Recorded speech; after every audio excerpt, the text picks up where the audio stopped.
Assalamualaikum warahmatullahi wabarakatuh. Perkenalkan, nama saya Salmalia, BP 19110025. Saya akan menjelaskan materi untuk ujian akhir semester statistika. Yang pertama, analisis regresi linear sederhana dan korelasi sederhana. Regresi linear yaitu alat statistik yang dipergunakan untuk mengetahui pengaruh antara satu atau beberapa variabel terhadap satu buah variabel. Variabel yang mempengaruhi sering disebut variabel bebas, variabel independen, atau variabel penjelas. Yang kedua, model regresi linear, di mana rumus YT sama dengan alfa ditambah BX. Dan ini adalah rumus B dan rumus A-nya.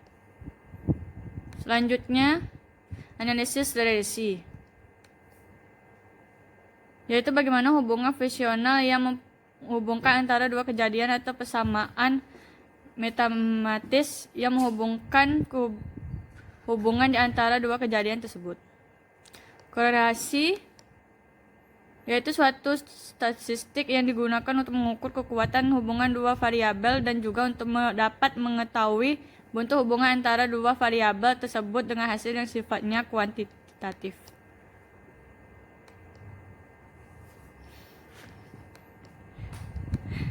Analisis korelasi, seberapa kuat hubungan kedua kejadian tersebut. Hubungan dalam korelasi. Yang pertama, hubungan positifnya.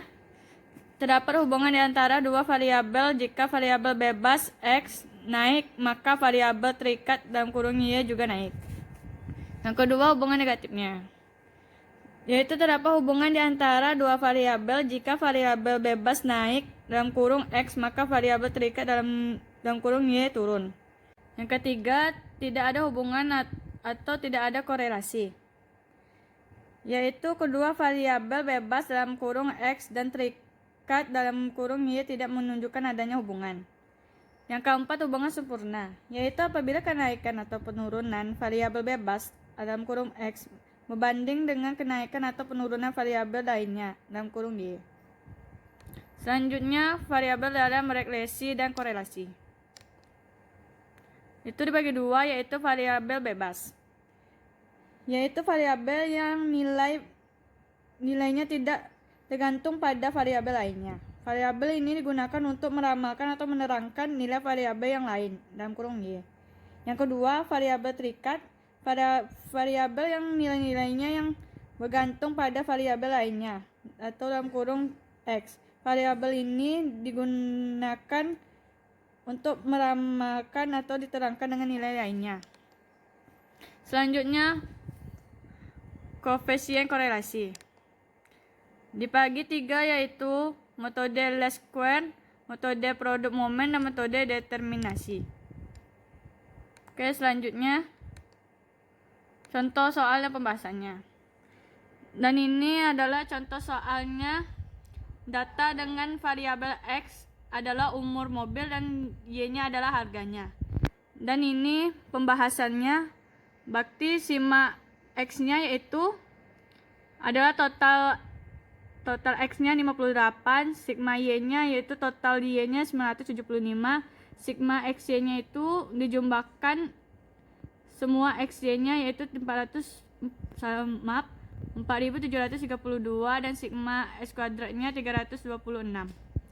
Jadi rumus X-nya itu yaitu sigma X kuadrat sigma X kuadrat, yaitu dijumlahkan N-nya 326 dikurang 58 kuadrat dibagi 10, jadi hasilnya 2882. Dan ini juga rumusnya SYX, yaitu sigma XY sigma X kali sigma Y, yaitu N-nya dibagi N sama dengan 4732 dikurang 58 dikali 975 dibagi 10, jadi hasilnya 4000 min 408.999. Nah, ini adalah mencari B1-nya dapat hasilnya min 20,26 dan B0-nya dicari. Ini rumusnya dan hasilnya yaitu 155,47. Jadi sehingga persamaan reaksinya menjadi Y sama dengan 155,47 dikurang 20,26X. Jadi dapat disimpulkan bahwa setiap umur mobil bertambah 1 tahun, maka harga mobil tersebut akan turun sebesar 2026 dolar. Oke, selanjutnya kita akan masuk analisis linier berganda dan korelasi berganda.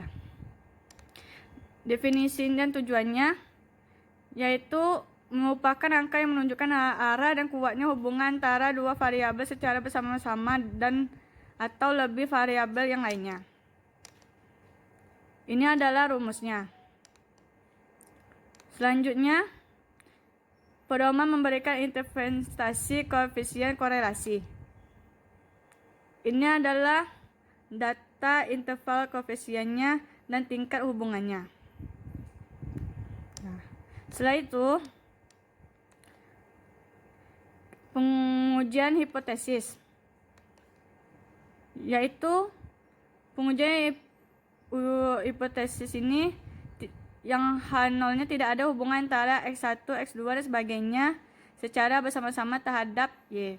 Dan H1-nya adalah ada hubungan antara X1, X2 dan Xn seterusnya bersama-sama terhadap Y. Yang kedua, menentukan tingkat signifikasinya, yaitu pilih nilai sigma nilainya yaitu 5%. Dan yang ketiga, kriteria pengujiannya dengan menggunakan uji F melalui SPSS dapat dilihat bahwa H0 ditolak jika F dihitung besar dari F tabel H0, diterima jika F hitung kecil dari F tabel. Nah, setelah ini adalah cara menentukan F tabelnya, yaitu dengan tingkat kepercayaan 90% atau nilai alfanya 5%, maka degree of freedom-nya sama dengan derajat kebebasan pada tabel F, dan df1 adalah sama dengan jumlah variabel dikurang 1, dan df2 sama dengan n kurang k dikurang 1, di mana n sama dengan jumlah sampel k sama dengan jumlah variabel independen jika tidak ada tabel F digunakan Microsoft Excel. Oke. Contoh soalnya. Ini adalah contoh soalnya. Dalam suatu penelitian yang dilakukan terhadap 10 rumah tangga yang dipilih secara acak, diperoleh data pengeluaran untuk pembelian barang-barang tahan lama per minggu atau dalam kurung Y, pendapatan per minggu X1 dan jumlah anggota rumah tangga X2. Ini adalah datanya.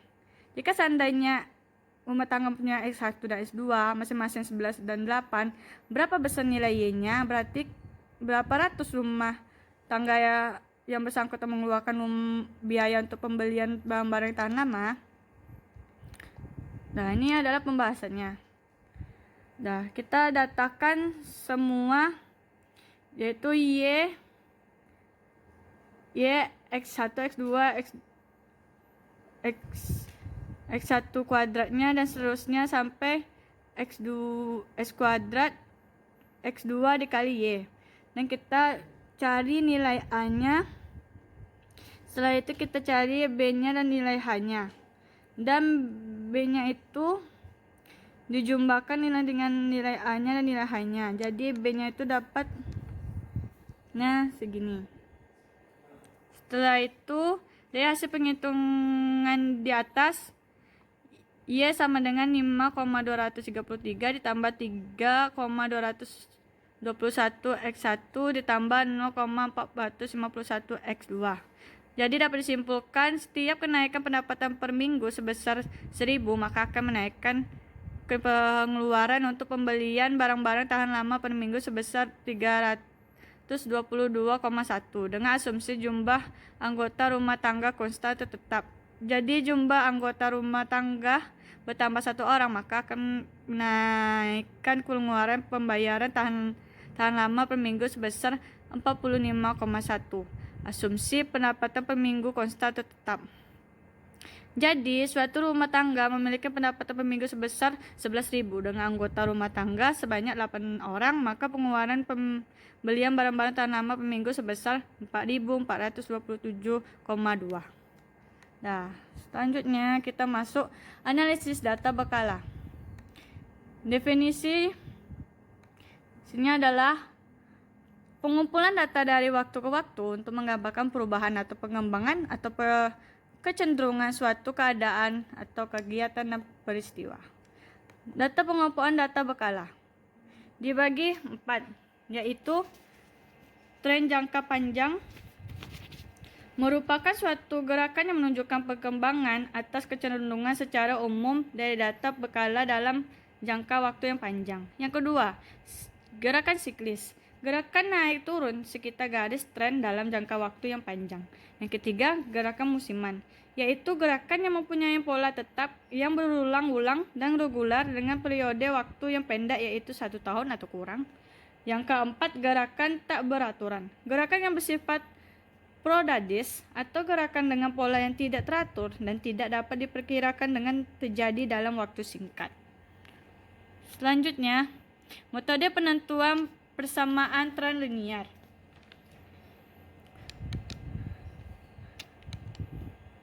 Yaitu dibagi 4. Metode bebas.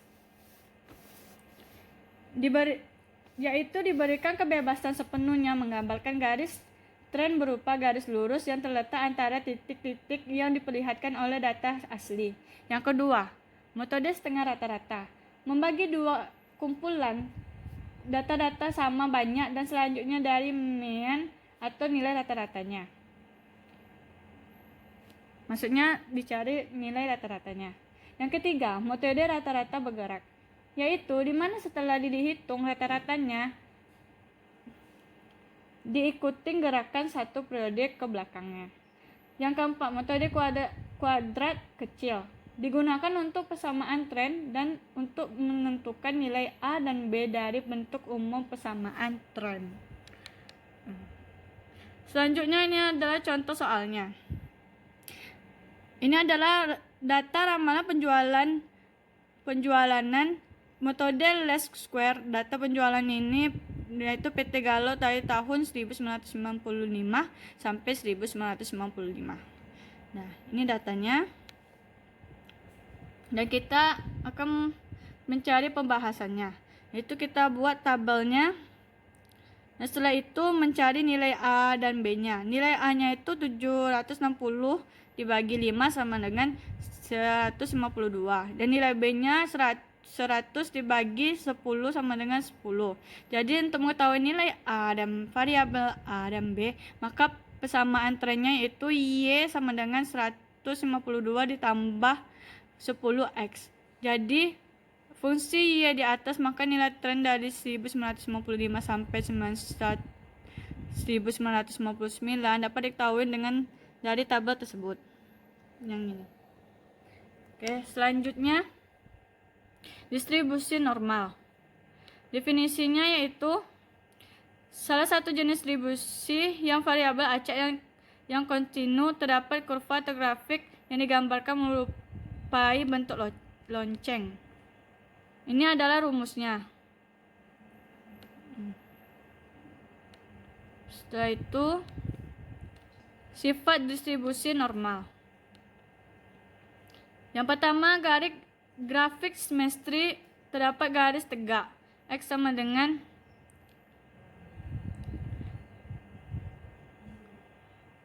dan kedua, garis selalu berada di atas sumbu X atau F dalam kurung X lebih besar dari 0. Yang ketiga, mempunyai satu nilai modus. Yang keempat, grafik mendekati sumbu X tetapi tidak memotong sumbu X. Jadi sumbu X yang merupakan garis batas. Yang kelima, luas daerah di bawah kurva dalam kurung Fx yang di atas sumbu X sama dengan 1, yaitu P dalam kurung min kurang lebih dari X kecil tambah lebih dari. Nah, selanjutnya menentukan nilai X. Maksudnya nilai Z. Yaitu pertama, perhatikan pada bagian kolom awal. Misalnya kita akan menentukan nilai untuk 1,56, maka langkah pertama kita mencari pada garis 1,5. Dan perhatikan yang kedua, perhatikan pada baris awal, carilah nilai 0,06. Yang ketiga, tentukan titik temu dari baris dalam kolom yang dimaksud. Nilai Z untuk 1,56 adalah 0,9406. Nah, selanjutnya contoh soalnya, yaitu dalam suatu ujian terdapat 300 siswa yang mengikuti ujian tersebut. Rata-rata dari hasil ujian 70 serta simpangan bakunya yaitu 10.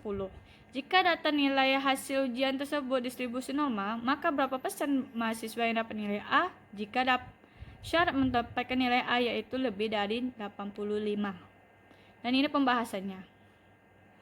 Kita akan mencari mengetahuinya dulu dan akan setelah itu dimasukkan rumus X, maksudnya Z dalam kurung X lebih besar dari 85 sama dengan 1, X dalam kurung Z dalam kurung X kecil dari 85. Jadi kita menghitung dulu nilai Z dalam kurung X kecil dari 85. Jadi Z sama dengan dalam kurung 85 dikurang 70 dibagi 10 sama dengan 15 dibagi 10 sama dengan 1,5. Jadi nilai X untuk 1,50 sama dengan 0,9332 sehingga X dalam kurung Z dalam kurung X besar dari 85 sama dengan 1 dikurang Z dalam kurung X kecil dari 85, dan kita urutkan, jadikan semuanya berkoma sampai mendapatkan 6,68%. Selanjutnya pengujian hipotesis. Definisinya yaitu suatu asumsi atau anggapan yang bisa benar atau bisa salah mengerti suatu hal yang dapat dibuat untuk menjelaskan sesuatu hal tersebut sehingga memerlukan pengecekan lebih lanjut. Keputusan pengujian hipotesis itu mencari suatu hipotesis yang telah dibuat. Hanya ada kemungkinan yang kita putuskan, yaitu menolak dan menerima hipotesis. Jika menolak artinya kita menyimpulkan hipotesis tersebut tidak benar. Berarti tidak cukup informasi dari sampel untuk disimpulkan. Yang bahwa hipotesis harus kita tolak. Artinya walaupun hipotesis kita terima tidak berarti bahwa itu benar. Selanjutnya, termasuk sifat-sifat pengujian hipotesis. Yang pertama ada nilai hubungan antara alfa dan beta. Yang kedua, nilai alfa diperkecil dengan menyesuaikan nilai kritis. Yang ketiga, makin besar N maka makin kecil nilai alfa dan beta. Dan yang keempat, bila H0 salah maka beta akan maksimum. Jika nilai parameternya sesungguhnya dekat dengan nilai dihipotesiskan, makin kecil nilai beta. Jika makin besar jarak antara nilai sesungguhnya yang dihipotesiskan. Yang kedua, langkah-langkah pengujian hipotesis. Yang pertama, menetapkan hipotesis H0 dan HA. Yang kedua, menetapkan taraf nyata alfa. Yang ketiga, menerapkan statistik uji yang cocok untuk menguji H0. Yang keempat, menghitung statistik uji ZH. Yang kelima, disimpulkan.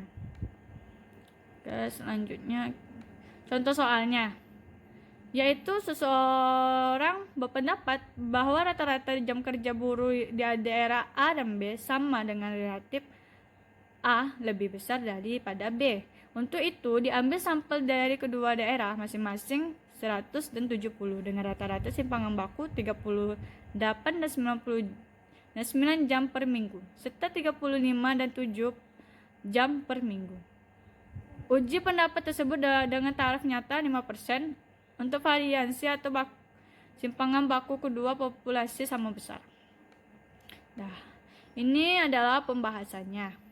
Diketahui N1-nya, N2-nya, Yang satunya yaitu 100, N2-nya 70, X1-nya 38, dan X2-nya 35. X1-nya 9 dan X2-nya 7. Jadi formulasi hipotesisnya yaitu dijumlahkan